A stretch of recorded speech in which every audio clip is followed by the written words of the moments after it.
nursing and how she has taken evidence-based research into the work that she has.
Including myself, I've taken that for granted of like, okay, yes, I can relax, but there's so much more to that. And if you actually take it on to its full entity, what does that do for nurses? And how, talk a little bit more about, I think, how you came up with the name, and dive into like the neuro piece of that. Sure. So basically the cortex is the largest site of neuronal integration in the brain. And we're from Texas, so there's the Tex, and our last name is Cortez. So it was a unified joint effort. But really, we all have this inherent energy inside of ourselves. And my job, my role is really just to connect the nurses at the bedside to the systems that are going to help them, the resources. So we are aligning your energy. We start with empowering nurses and teaching them to align their own energy. And then we get this community involved of people that want to help nurses. We do this peer-to-peer integration where they can just, hey, I need somebody to talk to. And really what's great about the organization integration of it is that nurses are leaving the bedside at tremendous rates, which we can talk about. And the cost of turnover is exorbitant, right? So how do you provide a solution right now while all of you are really hard at work at doing organization and efforts to change, truck going by, military truck, but organizational and effort changes going forward? Well, what if there was something that we could bring in right now today that could help your nurses manage? And that is the practice of mindfulness, because really you're saying to them, okay, you have a choice to respond to what's happening around you. It doesn't matter if the hospital burns down and you're stuck in the middle of this crisis and tragedy. You control your response. And we don't learn that. We don't learn that, especially as women. We can speak on that. till 40s, 50s, when your whole life falls apart. And then you realize, wait a minute, I don't have to do for everybody else all the time. I have a moment for myself. And I think there is some interaction now coming out with self-care, but self-care is a portion of it. It's a very small portion, because in order to teach people that they need to take time to care for themselves, you need to teach them the why. And the why starts with the neuroscience. So we know that an emotion is just a chemical response to an event. And then we talk about moral distress and moral injury, and those topics create emotional responses. And what we do is we come in from a science base. We say, here's the science that supports the fact that you actually can change your emotional response to these things, and find that energy and keep going and be available for patients. And there's so much benefit to not only your facility and increasing the bottom line, but also you're increasing the resiliency of the nurse. So really, Cortex Energy Systems is a light and love company. We take all that negative energy that's around us right now, transmute it into light and love. And we do that by being positive and solution based. Not saying that a nurse isn't going to come to me and like, Melissa, I had the worst day, and I'm going to listen and know exactly what they're talking about. And my team knows exactly what that day looked like. But we're going to say, okay, let's see how we can reshape your day tomorrow. What can we do the next time you come in to make a real big difference? And that's what we do. You know, we enhance the art of nursing by providing those evidence-based systems. Yeah. And I love that, because so many people forget the mind, the brain piece of all of this and how it connects. That, you know, if you're not in healthcare, you don't really realize, like, if you look at your entire body as a freeway and you look at the one piece that connects it all, without a brain, you can't function. And what does that look like? And how can you do things? And how can you regulate what happens in, you know, within your body? I want to just sweep over to the comments just a little bit right now and just say hi to Dr. Rosina Malaska, who's in the audience. So hi, Z, thanks for joining us. And she said she loves the light and love. How you transformed that into the light and love. Thank you. It's so easy to just get caught up in the awfulizing. In healthcare, we do so much awfulizing. And it's like, when I was a manager, the nurses are nurse aides, and people would come into my office and be like, this happened, and this happened, and this happened. And I said, okay, you have 2 minutes, just let it all out. Talk as fast as you can, get it out. And then I would say, all right, let's take a deep breath together, a calm, collective, slow breath. And actually now the science that we're learning is when you use the breath as the anchor, we are experts in heart rate variability at Cortex. So we can say, okay, let's use heart rate variability, just like an athlete would, to get into the flow state. Let's re-energize, recharge, and stop that stress response. So we go through the stress response with the nurses and teach them how to stop it. And I think that's like, it's all great. We want to be beneficial to these nurses. We want to say we're providing products. And I think a lot of people have wellness programs in place. But right now, what are your wellness nurses doing? They're vaccinating people. They're taking care of COVID cases. They are inundated. And I think that's where it's important as a leader to say, okay, if there's somebody out here doing it, they have a program. And the best part is you don't have to lift a finger.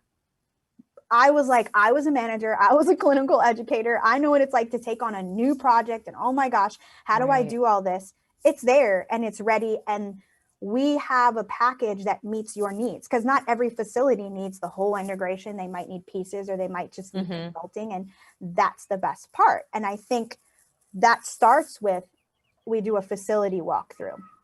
So I've been a travel nurse for 7 years. I can walk into 12 different facilities in the last 5 years. I can walk in to a hospital in a unit, and in an hour, I can start to pull different things that are working really, really well. And I am quick to really encourage that. And I say in leadership, it's really important that you mention those things. I like to come from positivity first. Like, this is great. This is awesome. You know, really promoting that positive environment. And then we start looking at what things maybe need some work, right?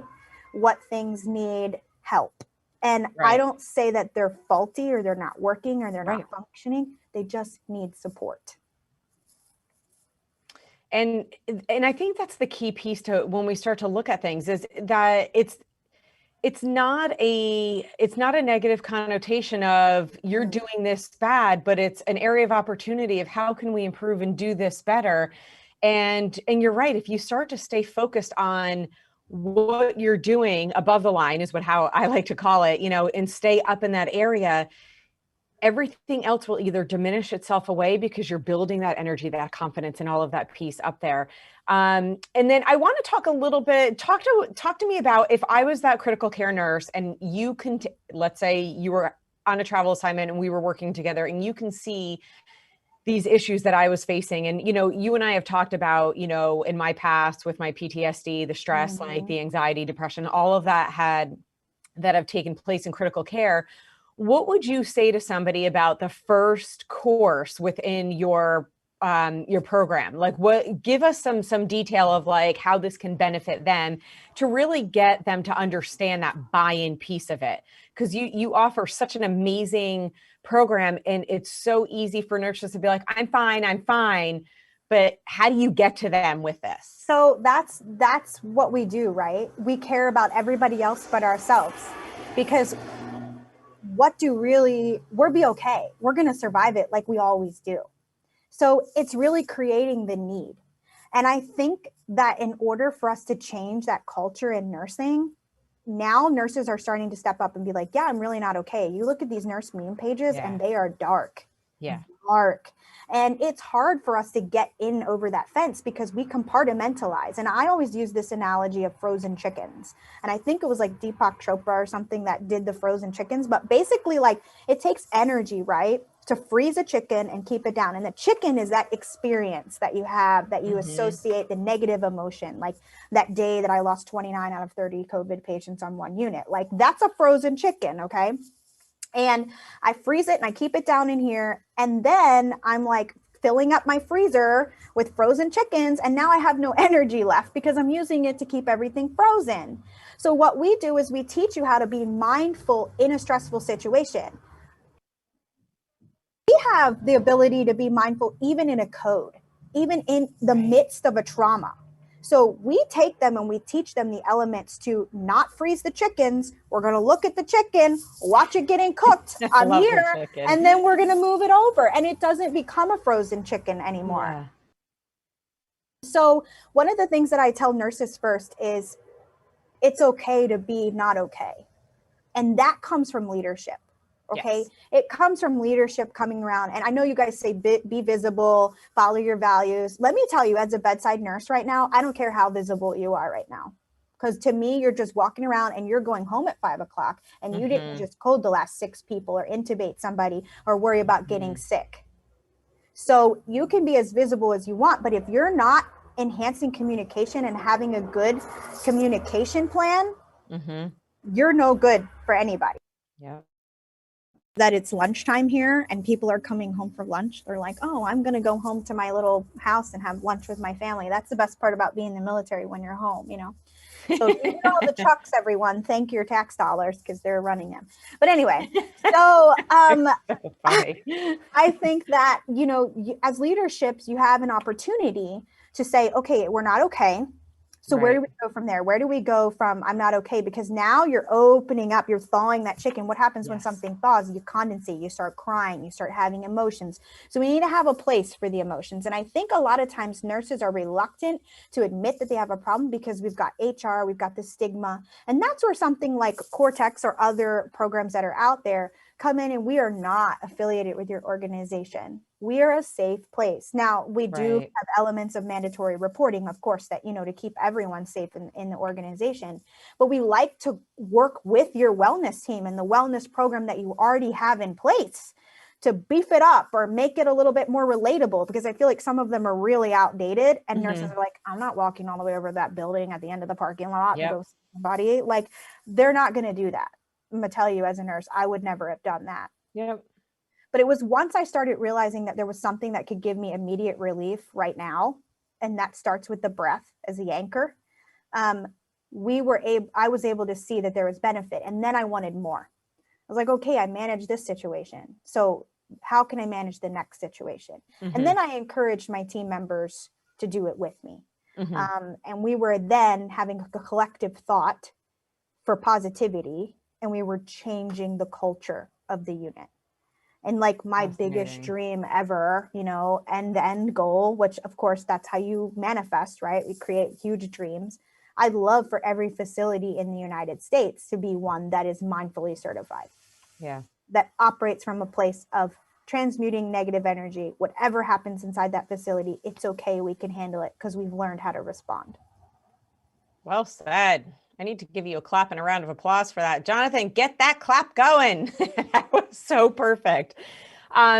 You know, Rosina loves your, she laughed and loved your comment about leadership and their visibility.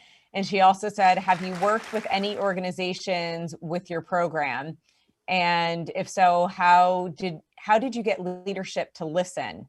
This is the hardest part, and I can agree with that. So let's talk about numbers, right? Because that's what we care about in healthcare when we're talking about numbers. It's great. I think everybody wants to show their heroes that they're there for them. We've got the signs, we've got the pizza, which that's a whole different subject. Stop feeding nurses pizza. Okay, if you're listening to me, feed them Panera, feed them something healthy, because if we talk about nutrition and mindful eating, that's a whole different situation. We even have a program where we have a nutrition specialist that comes in and helps your nutrition department provide meals for your nurses in case they miss a meal. Like nurses are like, dang, I can have a smoothie? Are you kidding me? Like even Lenjet is getting involved with our programs to provide smoothies fabulous. to nurses. Like it's awesome. So tangent, sidebar, I do that a lot.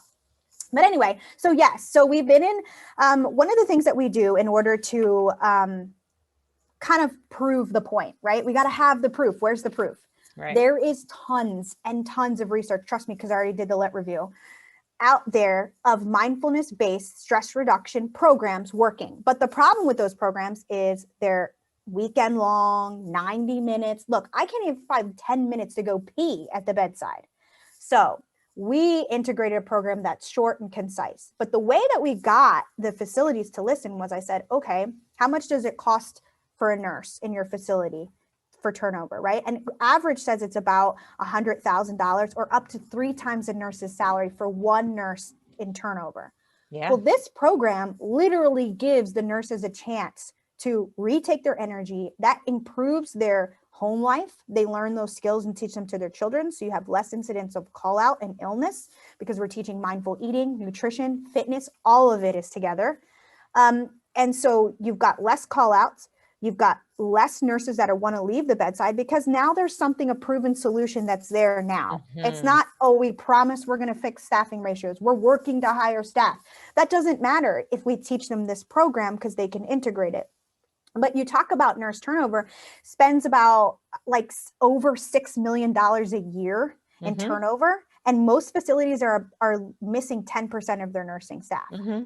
So when you look out in the community and you say to the community, well, this is the place you want to work, nurses, especially experienced nurses, right? So we know that mindfulness and attention to detail, being able to stay present, we teach them how not to focus in the remembered past or the imagined future, which hasn't even happened yet. We talk about how to stay focused and we decrease sentinel events. We increase your quality. And then there's that nurse that's got that resilience. They've got that energy. They just were able to go even for a drink of water, listen to one of our mindfulness moments, or even talk about drinking water mindfully, recharge their energy, stop mm-hmm. that stress response in the anterior cingulate. And then we are able to really come in energized. And now I'm going to discharge a patient. And what am I going to do? I'm going to have the energy to educate them a little bit extra to mm-hmm. keep them from being readmitted too quickly. Mm-hmm. Or to keep our HCAP scores through the roof, because you've got nurses that are empowered, nurses that are happy to be there and can manage their stress. So I've just given you 4 options of how we can increase your bottom line. Not to mention decrease CAUTI and CLABSI rates because nurses are paying attention to what they're doing. Right. And they're energized and able to educate each other and work together as a team because we have a whole program on mindfulness in communication and leadership. Mm-hmm. And I think the points that you made too, and what I think is amazing when you look at how well this complements the nurse at the bedside, and really whether you're a critical care nurse or a bedside nurse, you're looking at little tiny small moments of stepping away, taking these pieces of your program, giving yourself that time to take that deep breath, reset. So while you can't fix the whole picture in a 12, 16-hour shift, you are allowing yourself, and I literally look at it similar to an earthquake, right? Yep. If you allow that earthquake where it doesn't have little aftershocks to release that energy and it builds up, there's either going to be a massive earthquake and an explosion and then small aftershocks, or you're going to see little aftershocks here and there.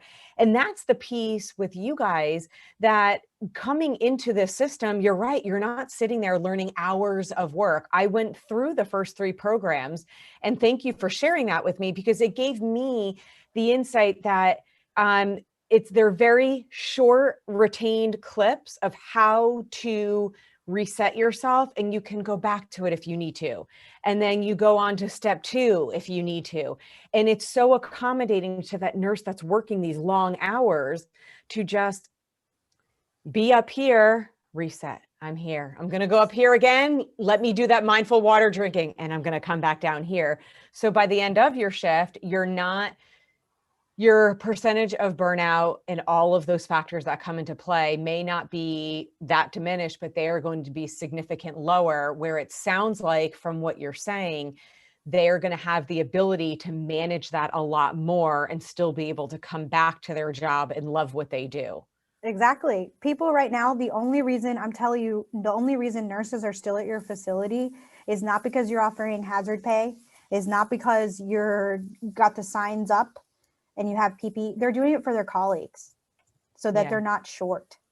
And they're not even doing it for the patients anymore, because there was a point where everybody was dying.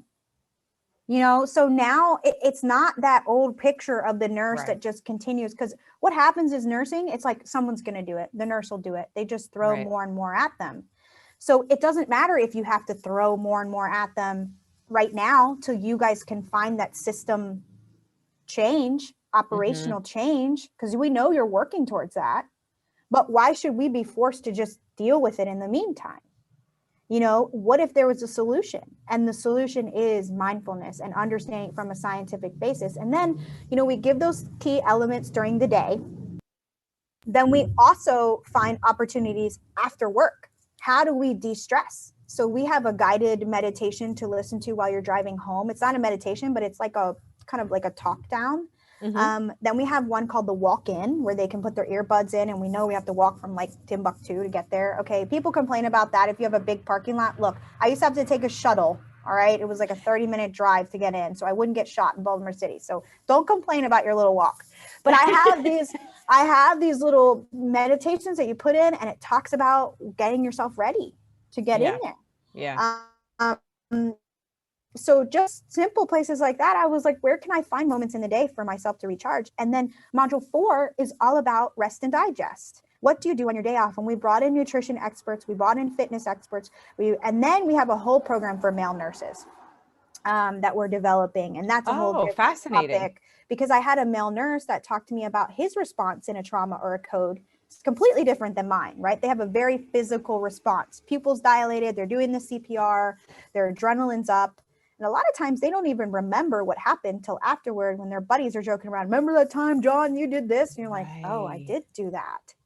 So how is there a way to be mindful during a code? And we actually have a mindfulness coach that can come in during codes or mock codes, because we partner with Code Prep, which is this revolutionary code system that's out there by Susan Davis. And we come in and we teach how to be mindful and resilient during the trauma. Then we have the debriefing team. We have a crisis response team. So if your facility is already inundated with COVID, you're already overwhelmed, your nurses have been through the last 8 months of trauma, we have a program just for you guys that we come in at the bedside, teach these tools, and help them heal. That is fantastic. I'm going to bring it back to Rosina is on a roll here, and I love it. I'm so excited. So, I know, me too. So she said, you just echoed my quote unquote beef about the unhealthy foods that are sent to us at the front. And you know what, as a leader myself and as a director, I couldn't agree with you guys more.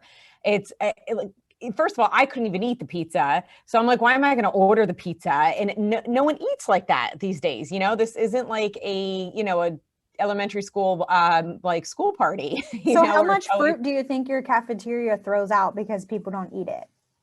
So why aren't we freezing it and putting it in the freezer upstairs in the unit. So nurses, and then we give them each a blend jet and they can come in and they miss their meal, right? So we give them a little protein, put it in there, and they can have their shake provided by you because you really do care about your nurses. Yeah, absolutely. And, you know, and I think a key part of that to look at too is the amount of restaurants that have donated their time and their efforts to provide food at no cost. And when you look at this, these restaurants are suffering themselves too, because they're making no money, but yet they're not asking for money because they understand. So if they can do that, you're right. Let's look at healthcare organizations going through that same thing. Take that healthy mindset and that food, and let's do something like that. And you bring up such a great point that I look forward, and I hope that there's other healthcare leaders on here that are listening to this, because it's very thought provoking, and let's look at things in a different way and how we can do it. Rosina also said turnover costs have been well known for a long, long time, but the issue is the nursing leadership culture of behaviors doing something positive, active, that actually works to help the nurses. And Rosina, you bring up such an incredible point, because, you know, right now, as we start to look at this and we look at nursing leadership, there was a reason I stepped back from my position last year. And at the same time that you guys were going through what you were going through, I myself didn't have, or leaders don't have the support that they need to support the staff. They do not. They operate in this little box. You have this little box. You have to meet the top. You have to say yes to the top, yes to the bottom. And it's like, that's what I got frustrated with. And I was like, if the system is not going to help me, then I'm going to create my own system and use the resources I can get to support the nurses. Yes. And your program in itself, if you look at it, it really needs to help leaders, because we have, what the staff don't realize too, is that when I look back, yes, I may not be at the bedside taking hands deep into that patient. My phone was ringing off the hook 24/7. I was at work 120 hours a week. These poor leaders who had to like not have PPE. You don't think they were going home at night crying themselves to sleep because it's a hard thing for people at the bedside to understand that concept and see, but that goes back to your point in saying it's okay to not be okay. And the only way in that point where I took my coat of armor off is when I actually fell apart, and I was like, I'm not okay. I can't help you guys anymore because I can't help myself. Right. Susan Davis is also in the audience right now and says, hi, Melissa. She's the one who started Code Prep, you guys. You guys got to check out her stuff. She is amazing. That's awesome. Amazing. She's a brilliant nurse leader. She's getting her PhD right now. She invented this whole code prep system. And I really want to say, you know, bedside nurses, the reason that, so there's a trauma response, right? So Kathleen Bartholomew talks about this a lot. She writes a lot of stuff about this, and she's in our network. And she talks about when a group is oppressed by another group, which really, it's not that we're doing it on purpose. It's just happening. Yep. But when a group is oppressed by another group, they bully amongst themselves. So if I can have anger and emotion, and anger is a secondary emotion, it's not a first emotion. So usually it comes from frustration, fear, there's something else. If I can push that off on my manager because it's her fault or his fault that he's not managing the unit well, that is how I deal with the fact that I don't know where to put these emotions. Now, our program stops the emotional response. Right. So now we're in a place to move towards solution and work together towards solution, because we're stopping that emotional response. We're not inhibiting it. We're saying feel the emotions, but don't stay there. Do not stay there. So Morales asked a question, when we start to look at CLABSI and infection control rates, how does mindfulness help with that? So here's my day, right? I just came out of a code, but I know my central line dressing needs to be changed because it's soiled. But guess what? I'm exhausted. I'm sweating. I have another patient, maybe if I'm tripled, and I haven't peed, I haven't eaten, I haven't taken a drink. So I'm going to leave that dressing because guess what? I don't care.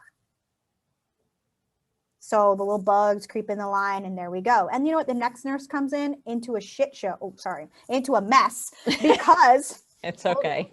Came into a mess, right? Because I didn't have the energy to deal with my mess. So now he or she is not going to have time to change the line. So you want to know why your lines don't get changed? It's because we don't have the energy. Now, I'm mindful, right? I just came out of a code that was run mindfully. We were able to debrief for just a second while we all took a drink.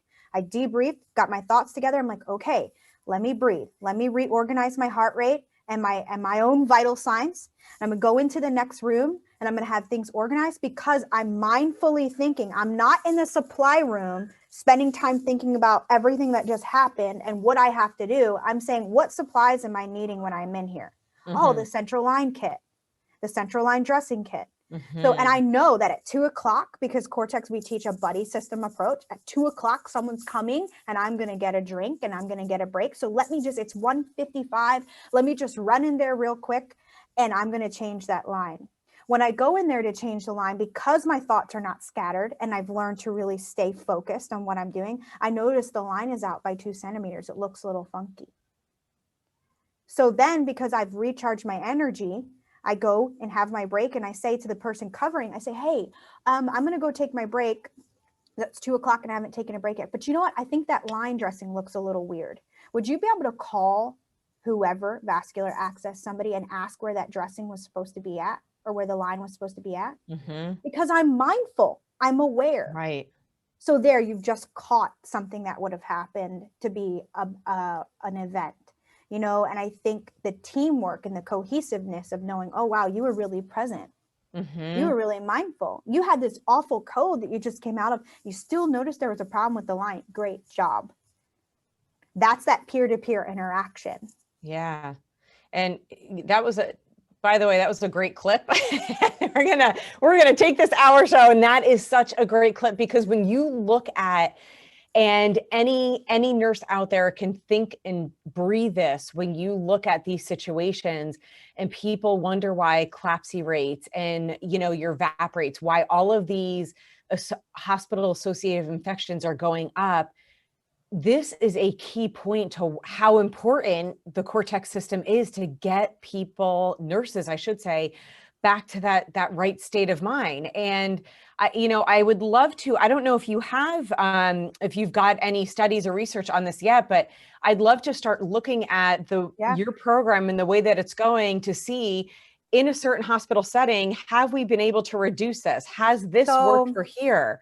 There's a lot of research in other areas of the country proving, or other areas of the world, proving that mindfulness has a place, but there hasn't been integrated in the United States because it's not part. So what we've done is we have a third-party research team that stepped up. We have the research in place so that when we go into the facility, your facility, you can sign up to be part of the research trial and potential for publication, and to really that's great for your facility, right? It's good PR. Nurses want to work at a place that's really doing something innovative, but we facilitate all that for you. So all you have to do is share your numbers with us, and then we track it all. And then the other thing that we're tracking is burnout, nurse satisfaction. Bless you. Thank you. That's okay. You're allergic to research. Me too. Yeah. That's why I had someone else do it, right? Okay. So they we do an assessment in the beginning, right? Nurses, we do an assessment. And that really drives our care plan. We do a care plan for each nurse, and we do a care plan for your unit, and then for the facility as a whole. And then we use wellness indicators. We're not focusing on problems. We're focusing on the solution. Where do you need to be? What do your numbers want to look like? And that drives our content and how we build a program specific to each facility. And so then you're able to come into the research and find how your numbers change and move based on which units you decide to choose to integrate Cortex, or how well the nurses are doing with the program. I can see how many have finished and what points they're at. And then they have access to us. And we always are like, if a manager says, by the way, my CAUTI rates were super high this past month, and we're working with them, when I do a pop-in Zoom call or drop-in webinar, I'm like, hey guys, what's going on with the CAUTIs? What are your problems? Like, what are your Foley issues? Oh, well, this tech, like they'll say sometimes, patient care tech is supposed to be helping, and she's just really irritated. Like, okay, well, how can we deal with that? How can we communicate? How can we delegate? How can we use mindfulness in this event to help encourage her, to help kind of take some of that weight off, because I know beautiful, awesome critical care techs who only do mouth care and Foley care. And guess what? We don't have Caudies and we don't have like VAP rates, because they do it and they're awesome. And we encourage them and we promote that interdependence between the two, because a nurse is a nurse, right? CNA, LVN, LPN, and they're all included in our program. That's awesome. And when they go through each course, so talk to me about, let's talk a little bit about each course that you go through. How long is it, and what could they expect to see after each? The most important part, I don't even think, is the coursework, right? I think the most important part is the community aspect, is finding a place where we can heal, communicate, and then it's the place to create real change, right? Because now we're empowered. But the courses themselves are 10 to 15 minutes a piece. They're video. They can also get them in podcast format and just listen, and they're 4K video. They are not PowerPoint slides that we're clicking through, webinars, none of that crap. And I wanted it to be that way. We have all this technology. Why aren't we using it to serve our population and our colleagues? And I would say that probably the most important module, and you don't have to go through them all. If you're really strong in neuroscience and you don't want to review in your stress response, you don't have to do module 1.